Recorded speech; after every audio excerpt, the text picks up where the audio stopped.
Jeffrey Epstein's ties to South Florida run deep. His Palm Beach mansion has been the center of several local, state, and now federal investigations. And of course, it's where he got what many call the sweetheart deal more than a decade ago that allowed him to have work release while serving 13 months of an 18-month sentence.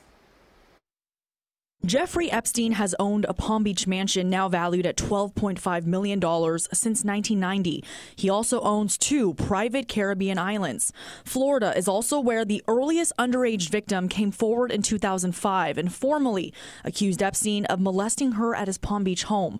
She was just 14 years old at the time, and according to investigators, the girl was recruited by another teenager to give Epstein a massage in exchange for money.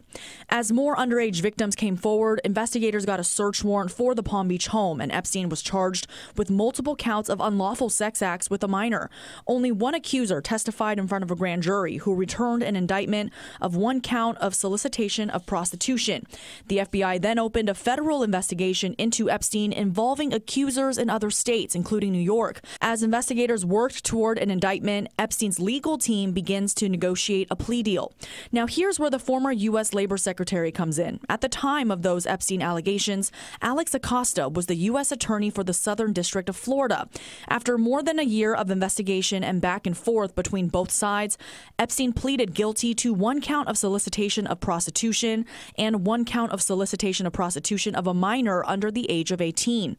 Acosta gave Epstein what many called a sweetheart deal: 18 months in jail, a year of community service, and mandatory registration on the sex offenders list.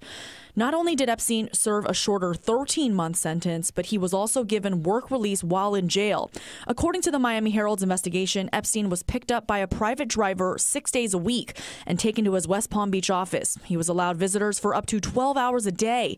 Epstein avoided federal charges. A decade later, just earlier this year in July, Epstein was arrested in New Jersey and charged with sex abuse and sex trafficking. The national spotlight also fell on Acosta, who was serving in the Trump administration as the U.S. Labor Secretary. Just 6 days after Epstein was arrested and public outrage sparked over Acosta's handling of that plea deal, he resigned his post.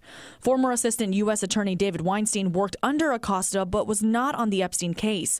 We asked him what's next for the case and federal prosecutors. As for the case that's currently been filed against Epstein, it'll have to be dismissed in the week or so coming up by way of a motion by the prosecution.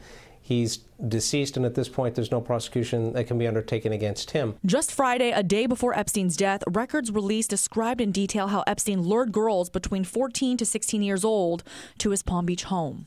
These victims are no longer going to be able to confront Epstein in public in an open courtroom and say to his face what they've been longing to say for so very long. And the same Palm Beach County Sheriff who arranged the 2009 work release launched an internal affairs investigation into his agency's handling of the case. And just earlier this week, at the sheriff's request, Florida Governor Ron DeSantis asked the Florida Department of Law Enforcement to launch an independent investigation.